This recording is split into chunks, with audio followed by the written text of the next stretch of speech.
बच्चों, आज हम इस वीडियो में कक्षा 5 हमारा परिवेश इसका अध्याय नंबर 6 मौसम और ऋतु इसका अध्ययन करेंगे। इसके जितने भी प्रश्नोत्तर है उनका बहुत ही अच्छी तरह से लिखकर उत्तर आपको बताएंगे। आप ऐसा का ऐसा अपनी नोटबुक में लिख लें। देखिए, हम शुरुआत करते हैं इस अध्याय की। यात्रा का अनुभव। सुबह सभी बच्चे स्कूल परिसर में एकत्र हुए और उनकी बस जैसलमेर के मोहनगढ़ से रवाना हुई। जैसे ही बस आगे बढ़ी, बच्चों ने गर्म धूप और तेज गर्म हवा को महसूस किया। चारों तरफ ऊंचे ऊंचे रेत के टीले फैले हुए थे और उन्हीं के बीच ऊंची ऊंची पवन चक्कियां थी। बच्चों ने खिड़कियों से बाहर देखा और आश्चर्य से कहा, इतने बड़े बड़े पंखे, ये किस लिए हैं? पास ही बैठी अध्यापिका बोली, बच्चों, ये पंखे घूमते हुए बिजली बनाते हैं। हवा में उड़ती धूल और रेत कभी कभी उनकी खिड़कियों से अंदर भी आ जाती थी, जिससे वे अपनी आंखें मलने लगे। गर्मी के कारण सभी को बार बार प्यास लग रही थी। वे अपनी पानी की बोतलें जल्दी जल्दी खाली कर रहे थे। रास्ते में उन्होंने ऊंटों के झुंड भी देखे जो रेगिस्तान में चलते हुए बहुत सुंदर लग रहे थे। ट्रेन में सफ़र। लगभग 1-1.5 घंटे की यात्रा के बाद बच्चे जैसलमेर रेलवे स्टेशन पहुंचे और ट्रेन में सवार हुए। जैसे ही ट्रेन ने जैसलमेर से प्रस्थान किया, बच्चों को धीरे धीरे मिट्टी के रंग में बदलाव दिखने लगा। पहले केवल पीली और सुनहरी रेत दिखाई देती थी, अब वहाँ कुछ हरे भरे पौधे और छोटे पेड़ भी दिखने लगे। ट्रेन की खिड़कियों से बाहर देखते हुए बच्चे यह अनुभव कर रहे थे कि कैसे भौगोलिक परिस्थितियाँ बदल रही है। जैसे जैसे ट्रेन आगे बढ़ रही और वे आबू रोड के नज़दीक पहुँचे, उन्होंने महसूस किया कि मौसम हल्का ठंडा होने लगा। सूरज ढलने के साथ ही ठंडी हवा चलने लगी, जिससे कुछ बच्चों ने अपनी शॉल और स्वेटर निकाल लिए। सभी के चेहरे पर रोमांच और उत्सुकता थी कि माउंट आबू में कैसा मौसम मिलेगा। अब देखिए, माउंट आबू में आगमन। रात को ट्रेन आबू रोड स्टेशन पहुंची, जहां से बच्चों को बस से माउंट आबू की पहाड़ियों की ओर ले जाया गया। जैसे ही बस पहाड़ों की ऊंचाइयों की ओर बढ़ने लगी तो बच्चों ने महसूस किया कि हवा ठंडी हो गई है। कुछ बच्चों ने खिड़कियों से बाहर झांक कर देखा तो चारों तरफ हरे भरे जंगल, ऊंचे ऊंचे पेड़, झीलें और हरी भरी पहाड़ियां दिखाई दी। यह वातावरण शांत, नमीयुक्त और ताजगी भरा था, जो जैसलमेर के गर्म और शुष्क मौसम से बिल्कुल विपरीत था। जैसे ही वे अपनी मंजिल पर पहुंचे तो कुछ बच्चों ने हल्की ठंड महसूस की और स्वेटर पहन लिए। जिज्ञासा ने आश्चर्य से कहा, अभी कल ही तो हम इतनी गर्मी में थे और अब ठंड लग रही है। माउंट आबू में बच्चों ने अपनी यात्रा की पहली रात बिताई, लेकिन उनके मन में अभी भी यात्रा के रोमांच की बातें चल रही थी। उन्होंने अपनी डायरी में इस यात्रा के अनुभव लिखने का निर्णय लिया, ताकि वे याद रख सकें कि कैसे उन्होंने एक ही राज्य में 2 अलग अलग मौसम और प्राकृतिक परिवेश को अनुभव किया। अब क्वेश्चन है, देखिए, जिज्ञासा आपसे पूछ रही है कि क्या आप अपने शहर के मौसम में कोई बदलाव महसूस करते हैं? तो आपको लिखना है, हाँ, मेरे शहर में मौसम ऋतुओं के साथ बदलता है। गर्मी यानी मार्च और जून में तापमान 35 से 45 डिग्री रहता है। तेज़ धूप और शुष्क हवा रहती है। बरसात जुलाई सितंबर में बारिश होती है। तापमान 25 से 30 डिग्री रहता है और नमी बढ़ती है। सर्दी जो नवंबर से फरवरी में तापमान 5 से 20 डिग्री रहता है। ठंडी हवाएं चलती है और कोहरा रहता है। यहाँ लोग मौसम के अनुसार कपड़े पहनते हैं और अपना खान पान बदलते हैं। जलवायु परिवर्तन से यह असामयिक बारिश या तापमान में उतार चढ़ाव भी देखे जाते हैं।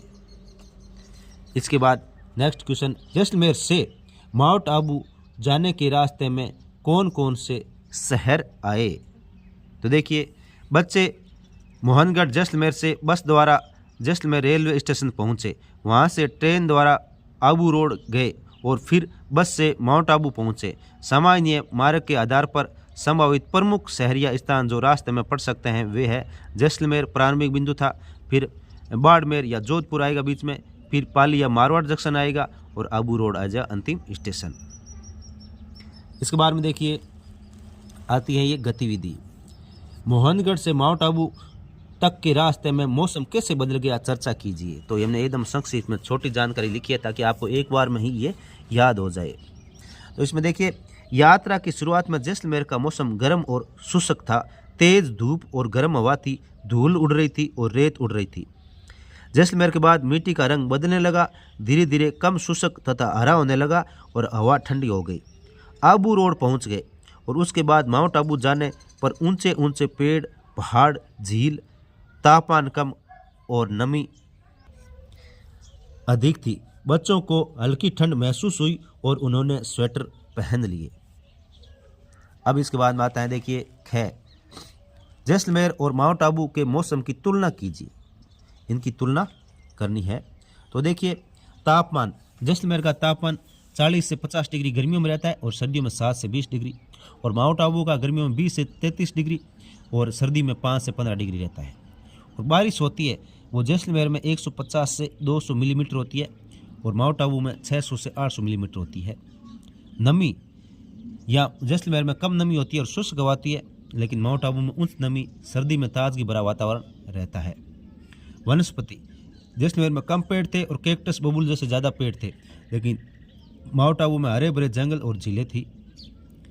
फिर रहन सहन में, गर्मी में घरों में रहना और झोंपड़ी वगैरह ये जैसलमेर का प्रमुख रहन सहन था।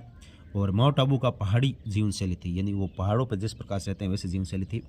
पहनावा, गर्मी में हल्के कपड़े, सूती वस्त्र पहनते थे और सर्दियों में ऊनी, और इसी प्रकार यहाँ पर भी गर्मी में हल्के सूती और सर्दियों में ऊनी वस्त्र पहनते हैं। और भाषा, राजस्थानी, मारवाड़ी, हिंदी ये थी जैसलमेर में, और हिंदी, राजस्थानी और थोड़ा बहुत गुजराती का प्रभाव ये माउंट आबू में था। अब इसके बाद में देखिए प्रश्न नंबर 2, मानचित्र में रंग भरना है। ये राजस्थान का मानचित्र है और इसमें आपको रंग भरना है। जो इसमें जो पीला कलर है ये तो ये मरुस्थल से संबंधित है या मरुस्थलीय भाग है या रेगिस्तानी क्षेत्र है। और फिर जो ये जो ब्राउन यहाँ भर रखा है ये जो यहाँ पहाड़ी इलाका है, ये पहाड़ी इलाका है। और बाकी ये जो बीच में जैसे ये पाली वगैरह और ये इधर कुचामन, झुंझुनू, सीकर, जयपुर, ये जो भर रखा है ये हरे कलर में, ये सब मैदानी क्षेत्र है, ये सब मैदानी क्षेत्र है। इस प्रकार से आपको भी अपनी बुक में रंग भरना है।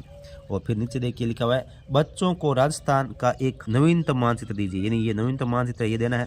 उसमें वे रेगिस्तान, पहाड़ी और मैदानी वाले क्षेत्रों को अलग अलग रंगों से भरे और उनकी भौगोलिक विशेषताएं लिखे, यानी इनको अलग अलग रंगों से भरना है और इनकी भौगोलिक विशेषता आपको लिखनी है।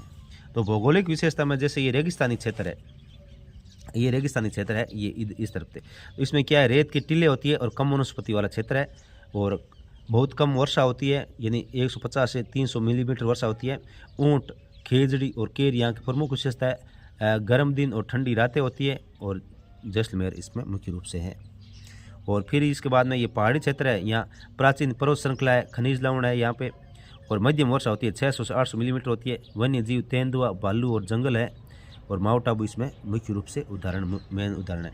और फिर ये मैदानी क्षेत्र है, ये हरे वाला, यहाँ पे देखिए उपजाऊ मिट्टी, कृषि जैसे गेहूं, बाजरा, सरसों के लिए उपयुक्त है। अधिक वर्षा होती है, 800 से 1000 मिलीमीटर होती है। नदियाँ यहाँ चंबल, बनास, लूणी और आबादी भी गणी है। उदाहरण जयपुर इसका मुख्य रूप से है। इसके बाद में नेक्स्ट पेज पे देखिए मौसम के कई प्रकार होते हैं, जैसे गर्मी, सर्दी, बरसात। प्रत्येक मौसम के विभिन्न घटक जैसे तापमान कितना है, बादल है या नहीं, हवा में नमी कितनी है, खुश्क है, हवा हल्की बह रही है या तेज, किस दिशा में चल रही है आदि। मोहनगढ़ से माउंट आबू तक आने के दौरान आप सभी ने अलग अलग तरह के मौसम का अनुभव किया है। जिस तरीके से मौसम के बारे में बताया जाता है उसे मौसम चार्ट कहते हैं, जिससे किस दिन कैसा मौसम था उसकी जानकारी मिलती है। जानकारी के लिए हम कुछ संकेतों का उपयोग करेंगे। ये देखो, ये संकेत दिए रखे हैं यहाँ पे, आपको इनको अच्छी तरह से देखना है और आपको इनको याद भी करना है बच्चों। तो इसमें देखिए, जिस दिन काले आकाश में काले बादल होते हैं ना, जिस दिन आकाश में सफ़ेद बादल, सबसे पहले सफ़ेद बादल, तो ये ऐसा मानसित होता है, ये सफ़ेद कलर का। और काले बादल होंगे तो ये काला बादल होगा। और बारिश होगी तो ये बारिश का मौसम ऐसा होगा। और ओस होगी तो ये ऐसे डोट डोट डोट बूंद होगी। तेज हवा पूर्व से पश्चिम की ओर, तो ये ऐसा एरो बना। और पश्चिम से पूर्व की ओर, तो ऐसा, ये तेज हवा का है। ये एकदम काला है ना, ये एकदम डार्क बना रखा है ये, तो ये तेज हवा का है। और दक्षिण से उत्तर की ओर ऐसा, और उत्तर से दक्षिण की ओर ऐसा। और ऐसी ही हल्की हवा पश्चिम से पूर्व की ओर, यानी हल्की हवा पश्चिम से पूर्व की ओर चलती है, तो ये हल्की हवा, देखो ये ऊपर वाले डार्क बना रखा है, थोड़ा हल्का है। और फिर ये उत्तर से दक्षिण की ओर हल्की हवा चलती है, तो ये ऐसे दर्शाया जाता है। फिर गर्मी हो तो ऐसे सूरज का, और ठंड होती है तो ये ऐसा दर्शाया जाता है। ये ठंड का चित्र है। इसके आधार पर आपको गतिविधि 2 करनी है। तो ये देखिए गतिविधि 2, यहाँ मौसम का एक सप्ताह का चार्ट दिया गया है। चार्ट देखकर बताओ कि किस दिन काले बादल थे और बारिश हुई और किस दिन धूप रही और ओस पड़ी। तो सबसे पहले हम देखिए, यहाँ पे देखिए ओस का निशान है, तो ओस भी है और सफ़ेद बादल है। ओस पड़ी और सफ़ेद बादल है। और ये देखो एकदम गहरा है, जो यहाँ तेज हवा चली है पश्चिम से पूर्व की ओर, ये पश्चिम से पूर्व की ओर का है और तेज हवा है, ये एकदम गहरा है। और यहाँ गर्मी है, सूर्य है तो यहाँ गर्मी, और यहाँ केवल ओस पड़ी है। और यहाँ सफ़ेद बादल है और हल्की हवा चल रही है। ये देखो हल्की हवा, ये एकदम, ये देखो ये डार्क है, ये थोड़ा हल्का है, तो ये हल्की हवा चल रही है। और सफ़ेद बादल थे और ये पश्चिम से पूर्व की ओर चली थी हवा। और ये देखिए ये डार्क है, तो ये तेज़ हवा उत्तर से दक्षिण की ओर। और लास्ट वाले में काले बादल है, बारिश भी हो रही है। और ये देखो यहाँ पे थोड़ा कम दिखाई दे रहा है, लेकिन ये ठंड का ये जो साइन है वो है, ये ठंड। तो इसका मतलब यहाँ ठंड भी है, काले बादल है, बारिश भी हुई है, ठंड भी है। इसके बाद में आते हैं गतिविधि 3। इसी तरह आप अपनी पुस्तिका में 7 दिन का मौसम का चार्ट बनाओ। ये चार्ट आपको बनाना है। फिर अपने शिक्षक की सहायता से कक्षा को 4 समूह में बांट दीजिए। पहला समूह माह के पहले सप्ताह का और दूसरा समूह दूसरे सप्ताह का चार्ट बनाए। इसी प्रकार तीसरा व चौथा समूह तीसरे व चौथे सप्ताह का बनाए। अब इन चारों सप्ताह के चार्ट को एक साथ रखकर विश्लेषण करके देखो, पूरे महीने में कितने दिन बादल थे, कितने दिन तेज हवा चली, कितने दिन गर्म थे और क्या ओस गिरी आदि की जानकारी प्राप्त हो जाएगी। अब आगे देखिए, बदलता मौसम और उनके प्रभाव। मौसम के विभिन्न पहलुओं से यह समझ में आया है कि मौसम हर दिन बदल सकता है। क्या मौसम केवल कुछ दिनों के लिए बदलता है या लंबे समय तक इस तरह रहता है? जैसे कि गर्मी में लगातार तेज धूप और सर्दियों में कई हफ्तों तक ठंड होती है। हर साल एक निश्चित समय पर गर्मी, सर्दी और बारिश आती है। जब कोई मौसम लंबे समय यानी 2 से 3 महीनों तक बना रहता है तो उसे ऋतु कहते हैं। यानी ऋतु कहते हैं, तो 2 से 3 महीनों तक बना रहता है उसे ऋतु कहते हैं। जैसे मई से जुलाई तक गर्मी। क्या आप मौसम के बदलाव को पहचान कर 2 मौसम की विशेषताएं लिख सकते हो? इससे हम समझ सकते हैं कि मौसम अस्थायी होता है और यह समय समय पर बदलता रहता है। इसके बाद में गतिविधि 4, कक्षा में 4 समय बनाकर चर्चा कीजिए। क्या मौसम हर वर्ष निर्धारित क्रम में बदलता है और क्या बदलाव आप देख सकते हो? तो ये क्या करना है, आपको अपने आप करना है। थोड़ा हम हिंट आपको दे सकते हैं। जैसे निर्धारित क्रम में भारत में सामान्य गर्मी मार्च और जून, वर्षा जुलाई से सितंबर और सर्दी नवंबर से फरवरी एक निश्चित क्रम में आती है। बसंत और पतझड़ कुछ क्षेत्रों में देखे जाते हैं। इसके बाद में क्वेश्चन नंबर 2, हर समूह को अपनी ऋतु के बारे में चर्चा कीजिए और एक पोस्टर बनाना है। और फिर प्रश्न नंबर 3, समूह चर्चा करके निम्न सारणी भरिए। तो ये पोस्टर, ये निम्न सारणी है, ये एक प्रकार का पोस्टर है। तो ये जो प्रश्न नंबर 2 और 3 का ये इसमें उत्तर आ जाएगा। तो देखिए इसका हमने लिखा हुआ तैयार किया हुआ डाटा, ये देखिए मौसम की जानकारी, फिर पेड़ पौधों की स्थिति, फिर जानवरों का व्यवहार, फिर कपड़े, खान पान, फिर त्यौहार और फिर कोई मुहावरा या लोकोक्ति। तो पहले देखिए गर्मी, कई पेड़ सूख जाते हैं, पत्तियां झड़ती हैं, कैक्टस अनुकूलित रहता है। और फिर ऊंट वसा जमा करते हैं, कुत्ते व भेड़िए जीभ बाहर निकाल कर ठंडा रहते हैं।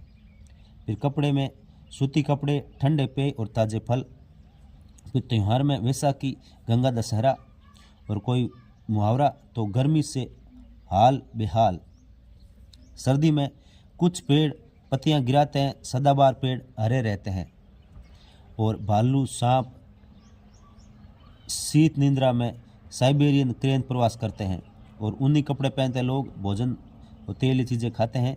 दिवाली, क्रिसमस, लोहड़ी ये इसमें आते हैं सर्दी में। और सर्दी से ठिठुरना, ये इसका वाक्य हो गया। फिर वर्षा में हरे भरे पौधे होते हैं, धान गन्ना तेज़ी से बढ़ते हैं, काई और फफूंद दिखते हैं। और इसमें जानवरों का व्यवहार, मेंढक केंचुए सक्रियतः मच्छर प्रजनन करते हैं। और कपड़े और खान पान में रेनकोट, छाता, गर्म और सूखा भोजन। और त्यौहार में रक्षाबंधन, जन्माष्टमी, गणेश चतुर्थी। और मुहावरा, बरसात में भीगना। और बसंत पतझड़, इसमें बसंत में फूल खिलते हैं, पतझड़ में पत्तियां सूखकर गिरती हैं, पक्षी प्रजनन करते हैं और कीट सक्रिय होते हैं। पतझड़ में कुछ जानवर भोजन जमा करते हैं। हल्के कपड़े, मौसमी फल और हल्का भोजन। और फिर त्यौहार में होली, बसंत पंचमी और नवरात्रि। और फिर बसंत में फूल खिलना, ये मुहावरा या लोकोक्ति है। अब इसके बाद में क्वेश्चन नंबर 4, आपको कौन सी ऋतु सबसे अधिक पसंद है और क्यों? तो मुझे वर्षा ऋतु सबसे अधिक पसंद है क्योंकि इस दौरान वातावरण ठंडा और ताजगी भरा होता है। बारिश की बूंदें और हरे भरे भोजन मन को सुकून देते हैं। इस मौसम में पकौड़े और चाय का आनंद लेना, रक्षाबंधन जैसे त्यौहार मनाना और प्रकृति की सुंदरता देखना मुझे बहुत अच्छा लगता है। इसके बाद देखिए फिर चैप्टर शुरू होता है। उपयुक्त गतिविधि से आप समझ सकते हैं कि ऋतुओं का बदलाव हमारे जीवन को कैसे प्रभावित करता है। जैसे कि गर्मियों में दिन लंबे और तापमान अधिक होता है, सर्दियों में सूरज जल्दी डूबता है और ठंड बढ़ती है, जबकि वर्षा ऋतु में वातावरण ठंडा और नमीयुक्त हो जाता है। यह बदलाव हमारे कपड़ों, भोजन, त्यौहार और दैनिक गतिविधियों पर प्रभाव डालते हैं। अब गतिविधि 5, बदलते मौसम का ज़रूरतमंदों पर प्रभाव। हम ज़रूरतमंदों की कैसे मदद कर सकते हैं? तो हम निम्न तरीकों से ज़रूरतमंदों की मदद कर सकते हैं: खाना, कपड़े और स्वेटर दुआएं देकर, शिक्षा और किताबों की मदद करके, रोजगार या प्रशिक्षण के अवसर देकर। फिर इसके बाद में इसका नेक्स्ट क्वेश्चन आता है, ठंड में ज़रूरतमंदों को कौन कौन सी समस्याओं का सामना करना पड़ता है? समस्या के समाधान हेतु एक सूची बनाइए। तो ज़रूरतमंदों की समस्या होती है जैसे ठंड से सर्दी, निमोनिया और जोड़ों में दर्द होता है, गर्म कपड़े, कंबल, जूतों की कमी होती है, बेघरों को खुले में ठंड सहन करनी पड़ती है, गर्म भोजन और ईंधन की कमी होती है और बच्चों और बुजुर्गों को अधिक खतरा रहता है। तो इसका निवारण कैसे करेंगे? गर्म कपड़े दान करना, भोजन बांटना, रैन बसेरों में सहायता, अलाव के लिए लकड़ी देना और दवाइयाँ, साबुन देना और जागरूकता अभियान चलाना। अब इसके बाद देखिए, अनुकूलन ऋतुओं के अनुसार एक प्रक्रिया है। ऋतुओं में परिवर्तन के कारण जीव जंतु, पेड़ पौधे और मनुष्य अपने जीवन में कई तरह के बदलाव करते हैं। यह अनुकूलन उन्हें जीवित रहने और अपने पर्यावरण में सहज, आरामदायक और संतुलित रहने में मदद करता है। यह बदलाव क्यों और कैसे होता है, आओ जानें। अनुकूलन और इसके कारण। तापमान में परिवर्तन। सर्दी में ठंड से बचने और गर्मी में शरीर को ठंडा रखने के लिए यह आवश्यक प्रक्रिया है। गर्मी में पसीना आना ताकि शरीर ठंडा रहे, इसका एक उदाहरण है। भोजन की उपलब्धता। कुछ जीव सर्दियों में भोजन की कमी के कारण प्रवास या शीत निद्रा में चले जाते हैं। जैसे सर्दी आते ही घर में घरेलू छिपकलियां कहीं गायब हो जाती है, सांप, मेंढक आदि बिल व जमीन में छिप जाते हैं। जल की उपलब्धता। गर्मियों में पानी की कमी होने पर कुछ जीव कम सक्रिय हो जाते हैं तथा पानी की बचत करने के लिए शरीर में विशेष बदलाव लाते हैं। आगे, प्रजनन और वृद्धि। कुछ पौधे और जानवर विशेष ऋतु में प्रजनन करते हैं क्योंकि यह समय उनके लिए अनुकूलन होता है। फिर आजीविका और रहन सहन। मनुष्य भी अपने पहनावे, खान पान और दैनिक गतिविधियों में मौसम के अनुसार बदलाव करता है। अब देखिए इस बार में विभिन्न ऋतुओं के अनुसार जीवों का अनुकूलन। पहले ऋतु, फिर जीव जंतु का अनुकूलन, फिर पेड़ पौधों का अनुकूलन और ऋतुओं में मनुष्य के बचाव के उपाय।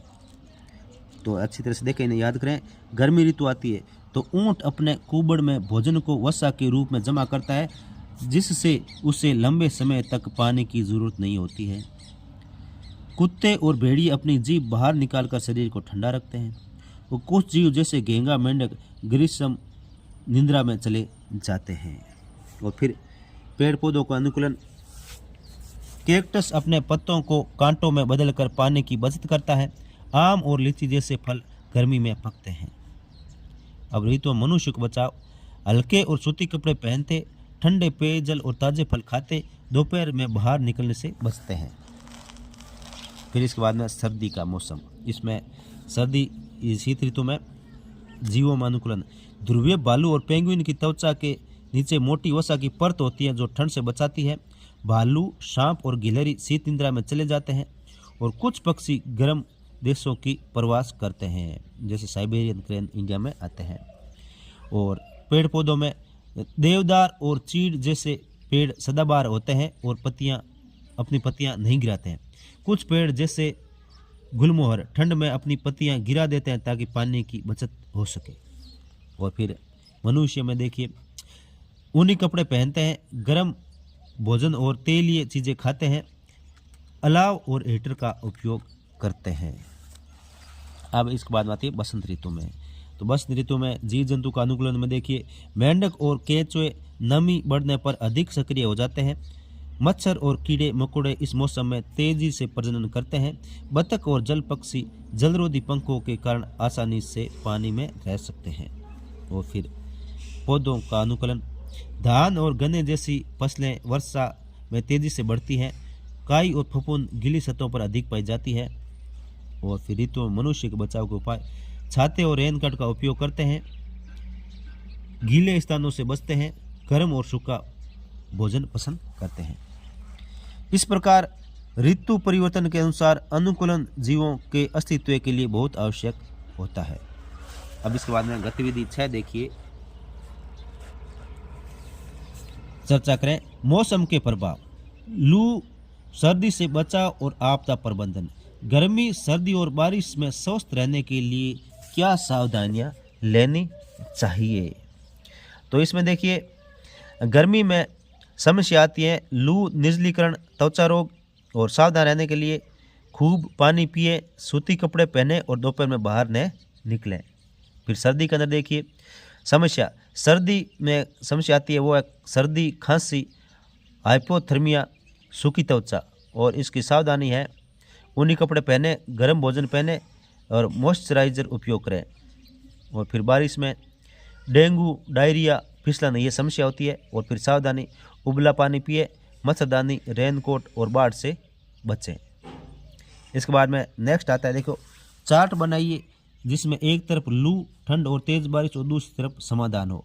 तो ये जो पहला प्रश्न ये बताया था, इसमें आप चार्ट बना सकते हो। एक तरफ तो कौन कौन समस्या आएगी और एक तरफ उसका बचाव क्या तरीका है, तो वो इसका चार्ट बना लेना, स्वयं अपने आप बनाए।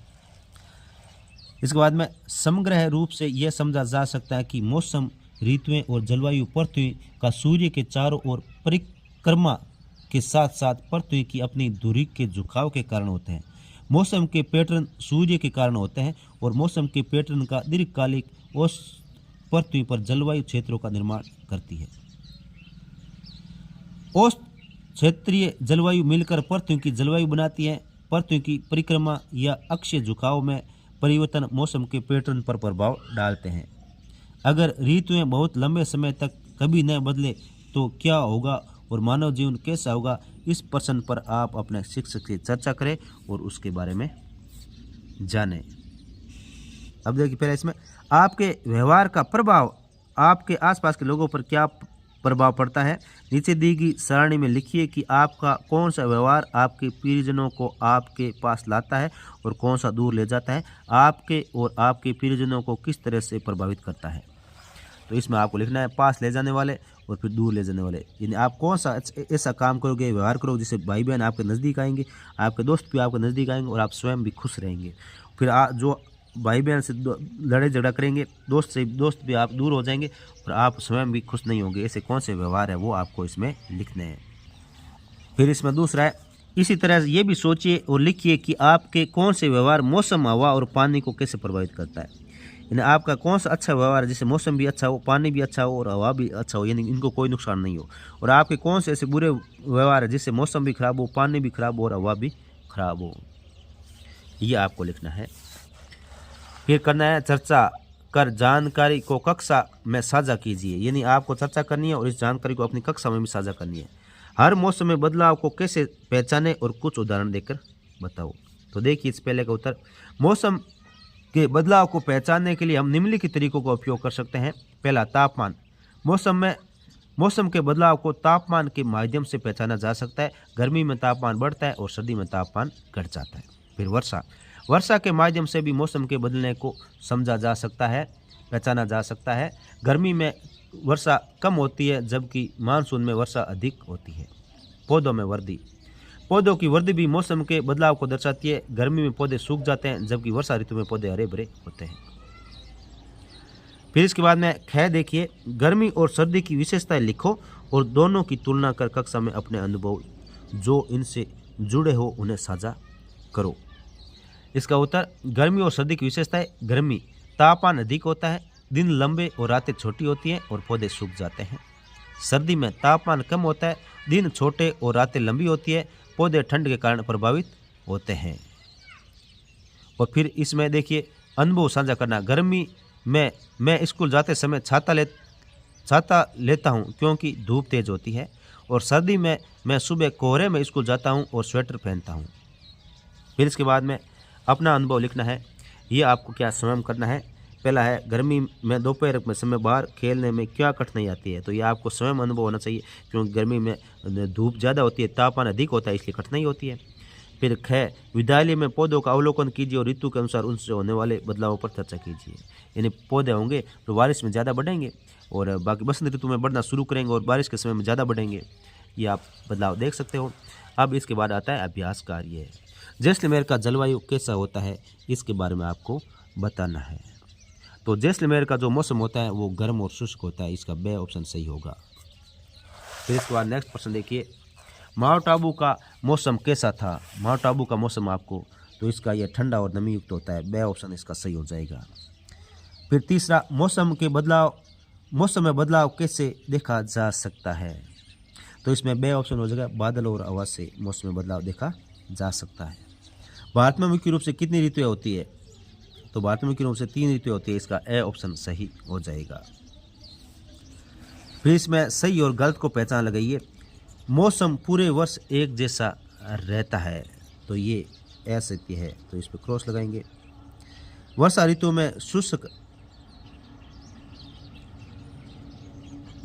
ऋतु में हवा शुष्क होती है, ये गलत है, नमी युक्त होती है।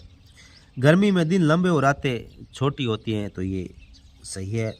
माउंट आबू की जलवायु रेगिस्तानी होती है, तो ये गलत है। अब है नेक्स्ट, 3 से 4 वाक्य में उत्तर दीजिए। मौसम और ऋतु में क्या अंतर होता है। तो देखिए मौसम और ऋतु में अंतर।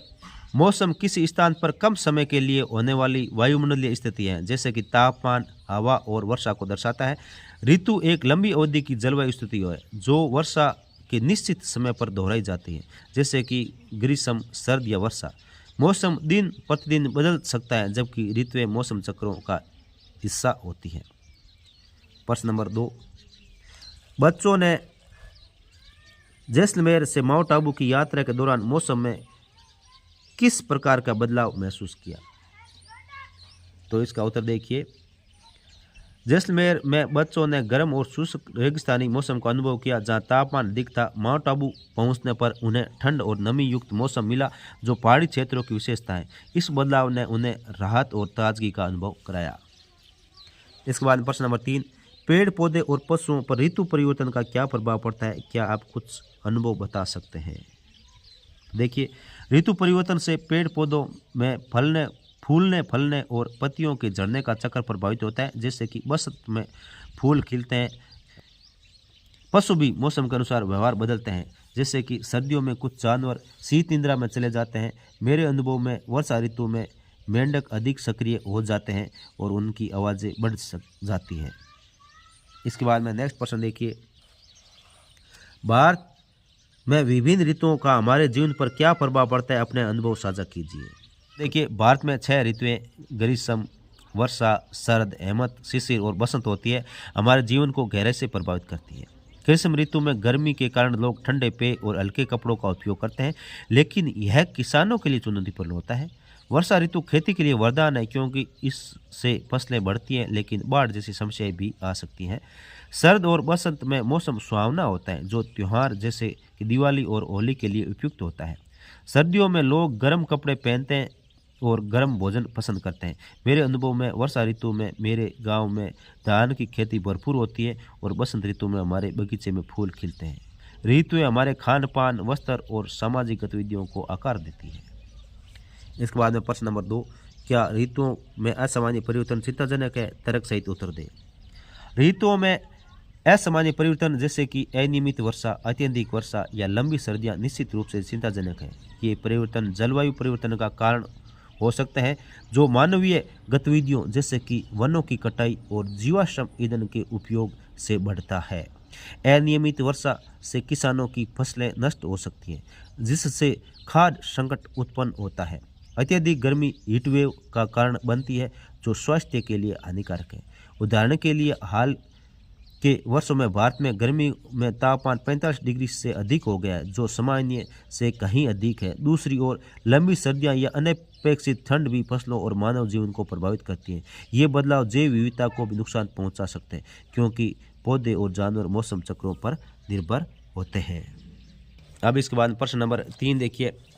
आप अपनी पसंदीदा ऋतु का एक चित्र बनाइए और उनमें उन गतिविधियों को दिखाइए जो आप उस ऋतु में करना पसंद करते हैं, जैसे गर्मियों में आइसक्रीम खाना, सर्दियों में गुनगुनी धूप में बैठना और बरसात में कागज़ की नाव बनाना। ये आपको स्वयं करना है। और फिर इसका क्वेश्चन नंबर 4 आ जाता है। देखिए, यदि आपको एक दिन के लिए सर्दी, गर्मी या बरसात में कहीं घूमने जाना हो तो आप कहाँ जाना चाहोगे? इस पर चर्चा कीजिए। तो देखिए, उत्तर अलग अलग विद्यार्थी अलग अलग जवाब देंगे। पहला विद्यार्थी, अगर मुझे एक दिन के लिए सर्दी में घूमने जाना हो तो मैं हिमाचल प्रदेश के मनाली जाना चाहूँगा। वहाँ मैं स्कीइंग और स्नो बोर्डिंग का आनंद ले सकता हूँ। सर्दी में मौसम में वहाँ का बर्फ़ से ढका परिदृश्य बहुत ही सुंदर लगता है।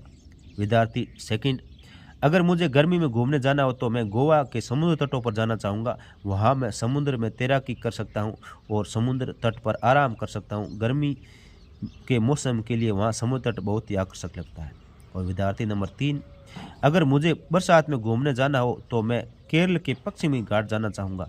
वहाँ मैं झरनों और हरे भरे जंगलों का आनंद ले सकता हूँ। बरसात के मौसम में वहाँ की प्राकृतिक सुंदरता बहुत ही मनमोहक लगती है। इसी के साथ बच्चों, आपका यह चैप्टर कंप्लीट हो चुका है। ज़्यादा से ज़्यादा वीडियो को शेयर करें और लाइक करें। धन्यवाद।